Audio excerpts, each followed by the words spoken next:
तो आज हमें कराना था अपने ट्रांसफार्मर का प्रिवेंटिव मेंटेनेंस।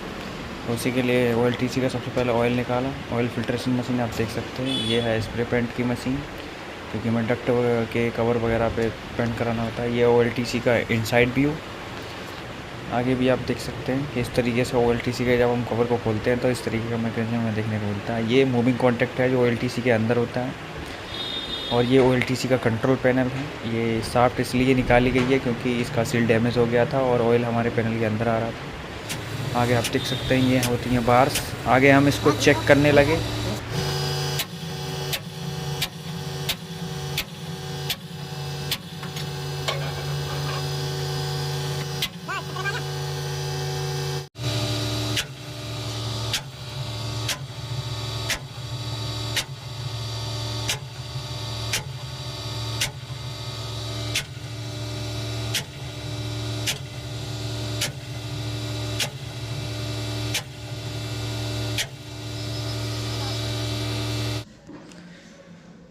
OLTC के सील जो डैमेज था उसको चेंज करने के बाद, रिप्लेस करने के बाद आप देख सकते हैं शाफ्ट को फिट कर दिया। और उसके बाद हम मेन टैंक पे पाइप जोड़ दिए ऑयल फिल्ट्रेशन के लिए। आप देख सकते हैं ये मशीन होती है ऑयल फिल्ट्रेशन की, जिसमें कई सारे प्रोसेस अपनाए जाते हैं। जो सारा मैकेनिज़्म है वो इस मशीन के अंदर ही रहता है।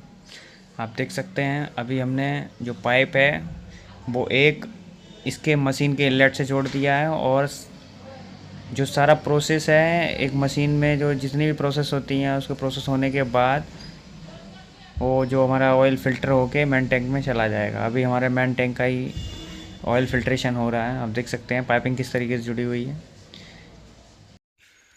और हमें हमारी मशीन टोटल कितना एम्पियर करंट ले रही है तो वो भी सब चेक करना था। तो हमने पर फेज़ वैल्यू चेक की मल्टीमीटर के थ्रू। आप देख सकते हैं पर फेज़ वैल्यू जो है हमारी 5 एम्पियर तक मैक्सिमम जा रही है अप्रॉक्सीमेटली। करंट की वैल्यू हम इसलिए चेक कर रहे थे कि हमारे सिस्टम ACO केबल हमने डाली थी 6 स्क्वायर mm की। इसके साथ जो लोड था वो कई फॉर्मेट में था, क्योंकि स्प्रे पेंट स्प्रे मशीन भी थी और इसमें भी बहुत सारे इंटरनल मशीन जुड़ी रहती हैं, इसलिए जी चेक करना ज़रूरी था करंट की वैल्यू को, ताकि जब मैक्सिमम लोड ऑपरेट हो हमारे इस केबल से लगा हुआ तो ये केबल हमारी डैमेज ना हो।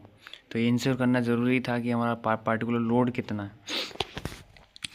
अभी आप देख सकते हैं स्प्रे पेंटिंग का काम चल रहा है डक्ट कवर पे।